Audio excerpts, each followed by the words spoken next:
C'est au Koukonwe, la deuxième édition de cette fête identitaire s'annonce à grands pas.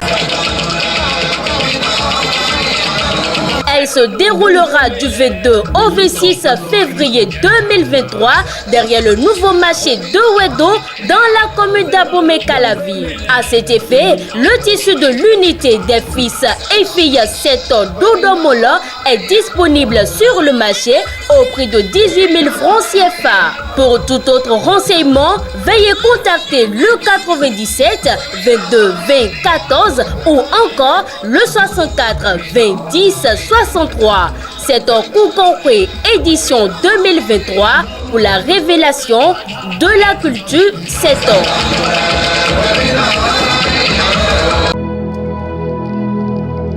Vous prenez grand soin de votre corps au quotidien. Qu'en est-il de votre esprit? Il est temps de trouver la solution aux problèmes qui vous empêchent d'évoluer. Il est temps de débloquer ce qui vous bloque.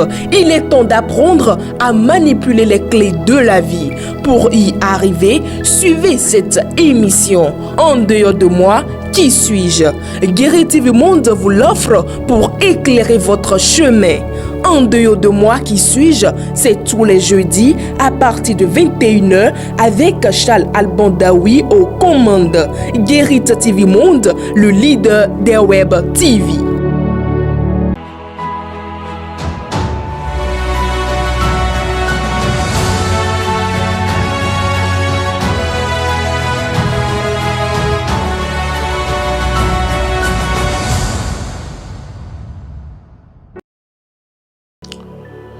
Les liens invisibles sont plus solides que ceux que vous voyez dans le visible. Vous n'y croyez peut-être pas, mais c'est une réalité qui va au-delà de vos croyances et s'impose à vous. Mesdames, Messieurs, bonsoir et bienvenue sur l'émission « En dehors de moi, qui suis-je » Dans le premier numéro, notre invité a expliqué comment la pratique de la masturbation crée des liens avec des entités invisibles qui se nourrissent de l'énergie sexuelle. Il a également exposé les impacts de cette pratique sur le développement de l'individu, sur son équilibre psychique et mental, sur ses fonctions cognitives, etc. Aujourd'hui, nous parlons encore de la masturbation avec notre invité, Koulouss Edgar Adoglo. Bonsoir. Bonsoir, Charles. C'est un plaisir de vous recevoir une fois encore sur cette émission. Plaisir partagé, merci. Très bien, je rappelle que Koulouss Edgar Adoglo est enseignant de formation, gardien de la tradition, coach en développement personnel et ancestral.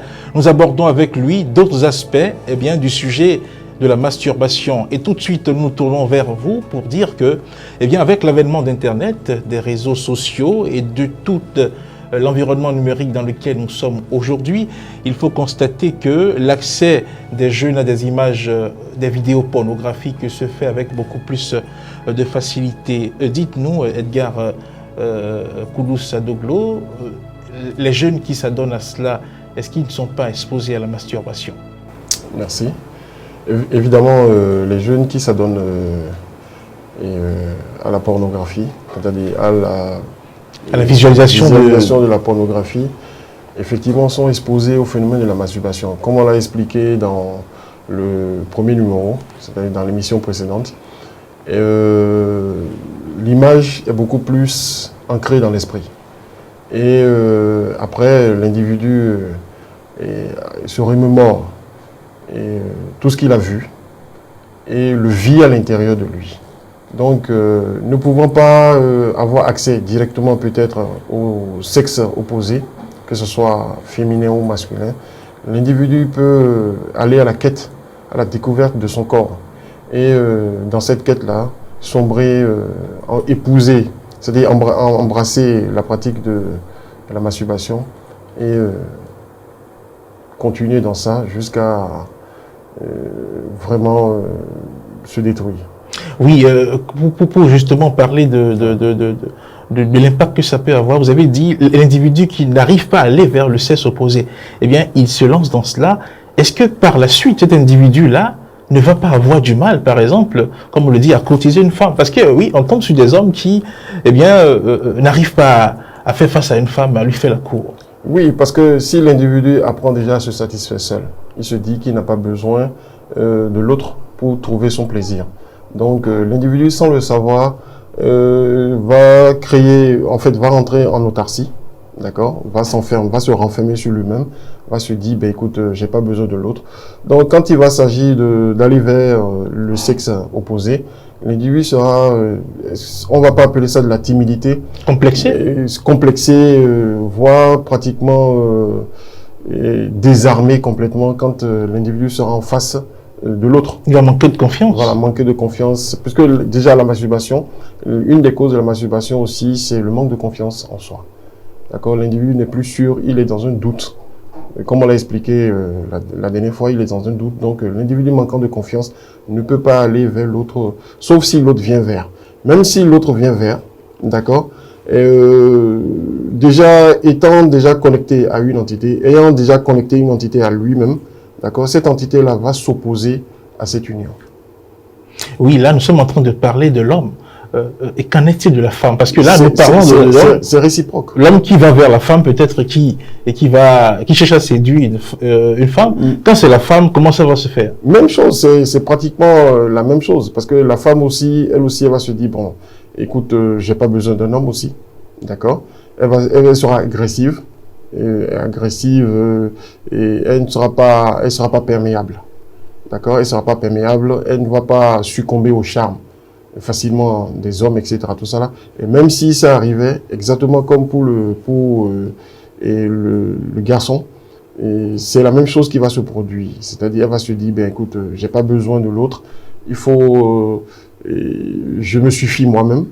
Donc, voilà quoi. Est-ce que c'est ce qui fait que, eh bien, il arrive qu'aujourd'hui on tombe sur des personnes qui, physiquement quand même, sont désirables et qui ne sont désirées par personne? Oui, c'est ça. Puisque déjà, ayant déjà pratiqué la masturbation et jusqu'à un certain niveau donné, et étant déjà accro à ça, donc ces individus-là, voilà, étant belles, jolies, etc., tout ça là, l'entité déjà, végétant déjà dans une énergie négative, donc l'entité va repousser, l'énergie de l'entité va repousser toute personne et qui va vouloir entrer dans le champ de cette personne-là pour équilibrer en fait, pour équilibrer l'individu. Voilà. Parlons toujours de la masturbation. Vous savez, aujourd'hui, il arrive que, eh bien, dans une vie de couple, des conjoints se retrouvent distants l'un de l'autre, soit pour des raisons professionnelles, le mari se retrouve loin de la femme, ou c'est la femme qui se retrouve loin du mari. Ça n'éteint pas la libido pour autant, et il arrive que ces gens de personnes, ça décide de donner du plaisir à distance avec des appels vidéo et consorts. Est-ce que on est toujours dans la masturbation là? Oui. En fait, on entend des gens dire que bon, mon mari, mon copain, mon fiancé est quelque part aux États-Unis, au Canada, etc. Tout ça, moi je suis au Bénin et on arrive à faire l'amour à distance. C'est de l'aberration. Il n'y a pas d'amour à distance. Le principe divin est bien clair. Il faut, pour qu'il y ait relation sexuelle, rapport sexuel, il faut qu'il y ait la présence des deux individus, c'est-à-dire des énergies. Il faut que le phallus se retrouve dans la voûte, d'accord, et en fait, avec émission de l'ensémie, c'est-à-dire de l'énergie sexuelle, d'accord, et le réceptacle qui est la voûte qui reçoit cette énergie-là.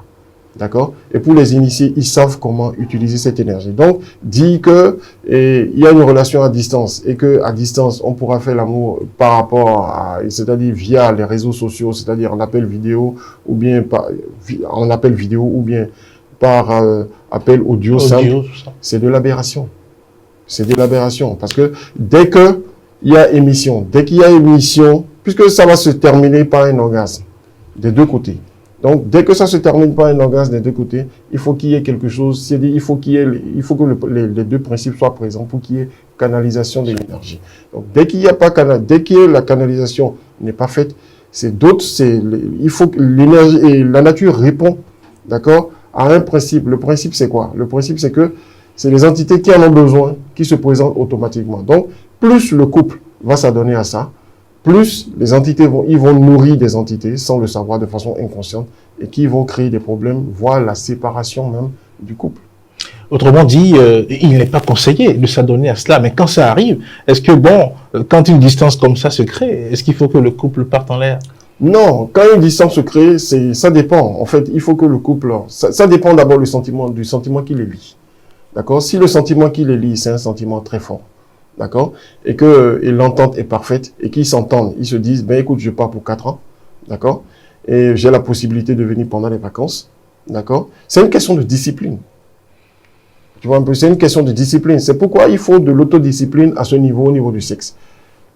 Voilà. Moi, par exemple, quand j'étais en fonction, en fonction, qu'est-ce que je conseillais à mes enfants, mes élèves? Écoute, surtout aux filles, il va arriver, vous allez ressentir des pulsions sexuelles. Dans un mois, forcément, la femme doit ressentir des pulsions sexuelles. Et quand ça arrive comme ça, pour ne pas que vous déraillez, vous sombrez, donnez-vous à des activités sportives, méditez, c'est-à-dire, donnez-vous à la pratique de la méditation pour pouvoir faire monter, en fait, l'énergie, c'est-à-dire pour pouvoir faire profiter à tout votre corps, à tout votre être, cette énergie-là. Se voit un peu. Donc, c'est de l'autodiscipline. Si le couple est discipliné, je ne pense pas qu'il y aura de problème.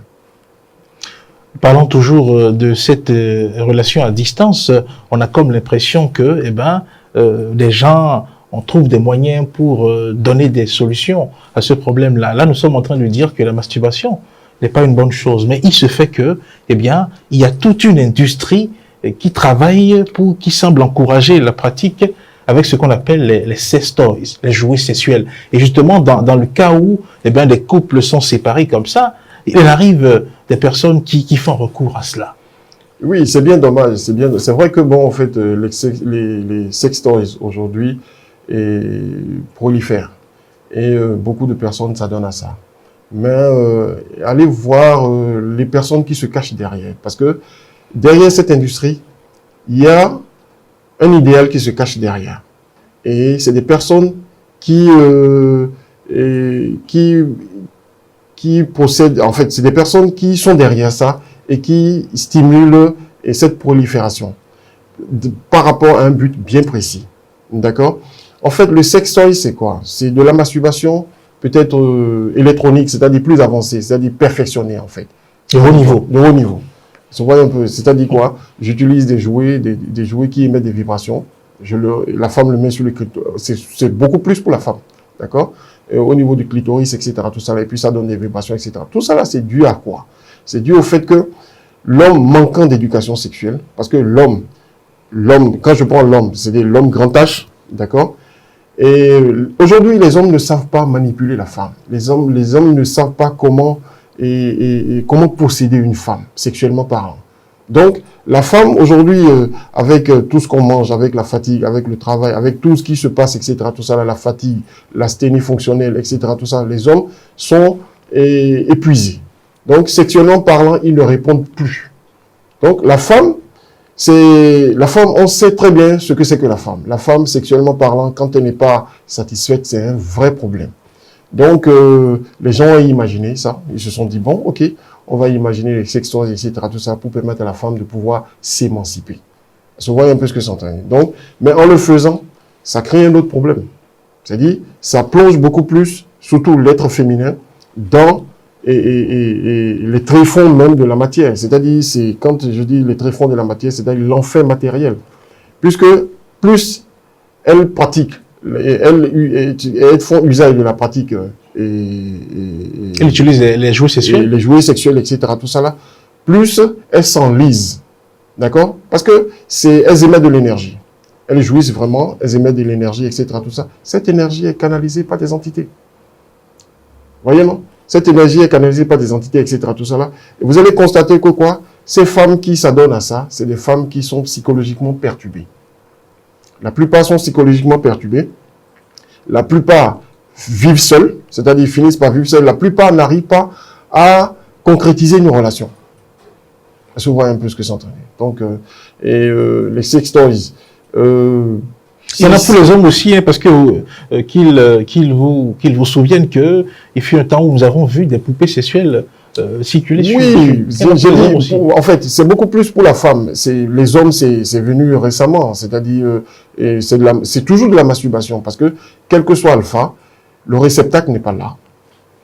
l'équilibre universel n'est pas réalisé, donc automatiquement il y a dysfonctionnement et il y a problème.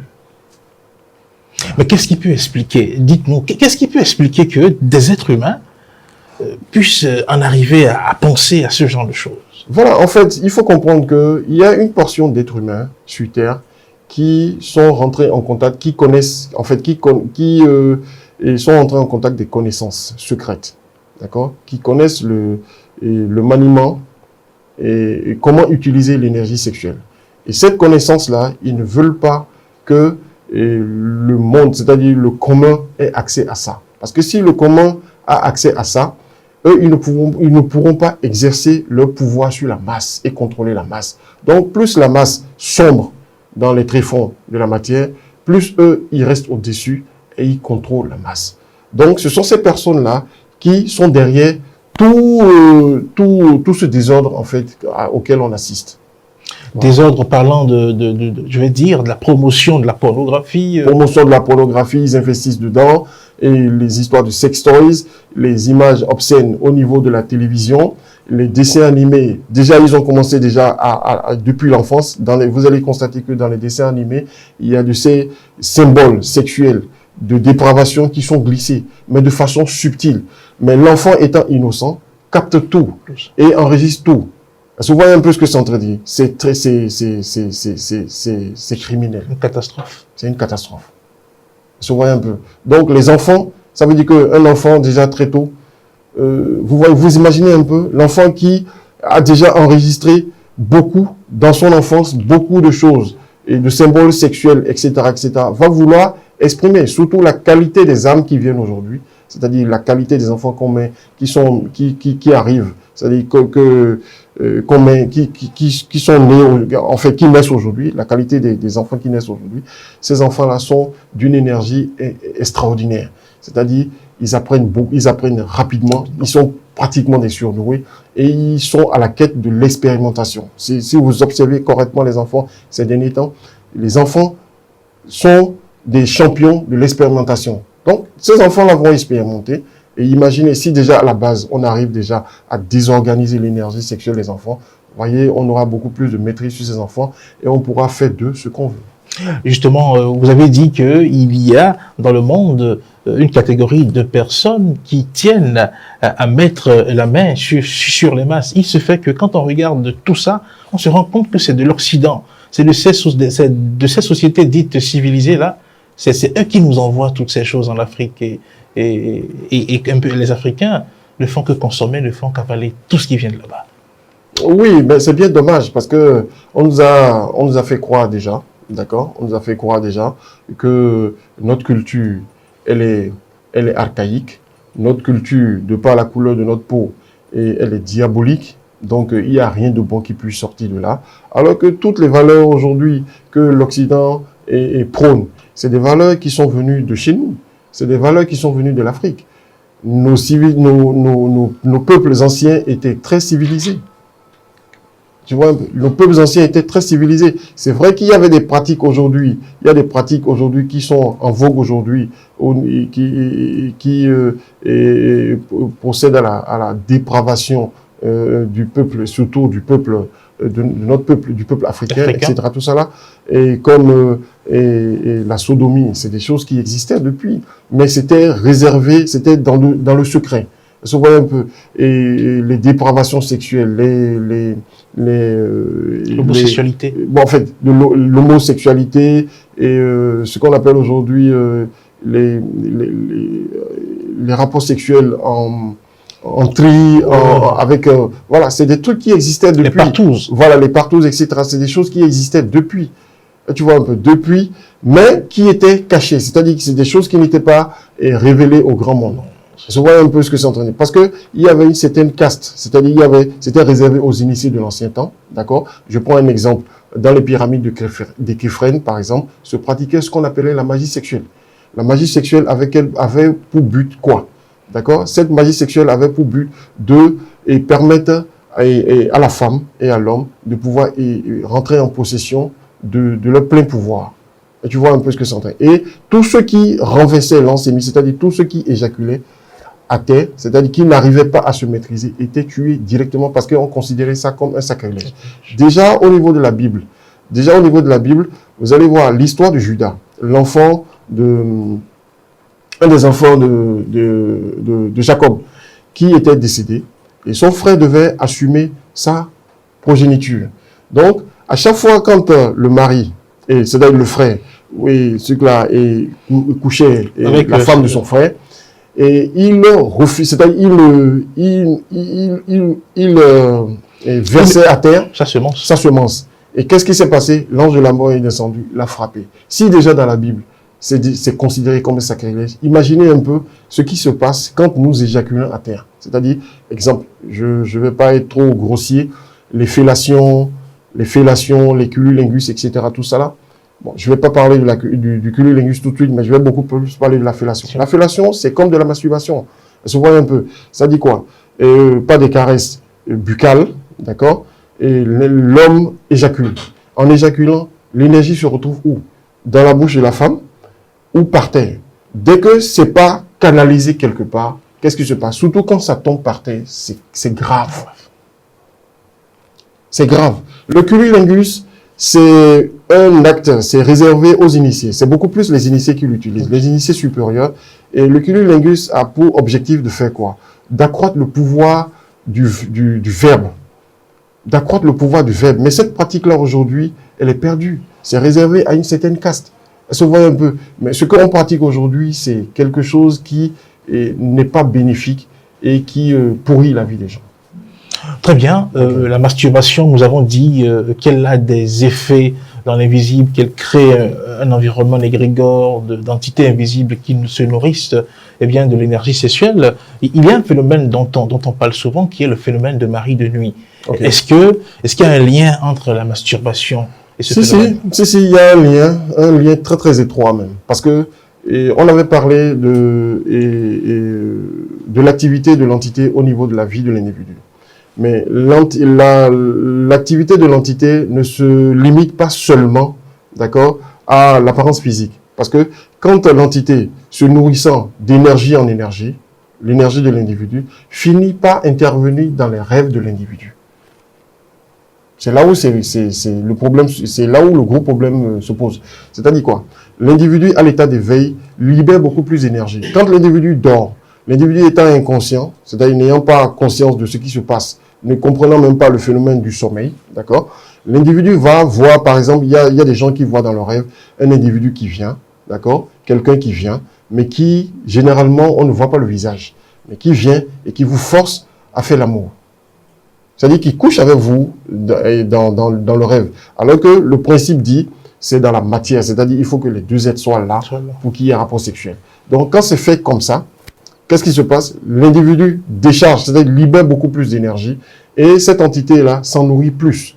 Donc, l'entité devient beaucoup plus consciente jusqu'à vouloir prendre même la forme de quelqu'un que l'individu affectionne dans le plan physique.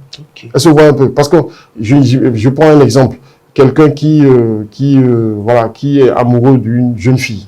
Et cette jeune fille-là, il voit la fille arriver dans le rêve et la fille se dénuder, etc. Tout ça là. Vous voyez un peu, il va pas pouvoir faire la différence entre le phénomène de l'entité que lui-même il a nourri, il a élevé et l'entité est devenue aujourd'hui possède de la volonté, il peut faire de lui ce qu'il veut.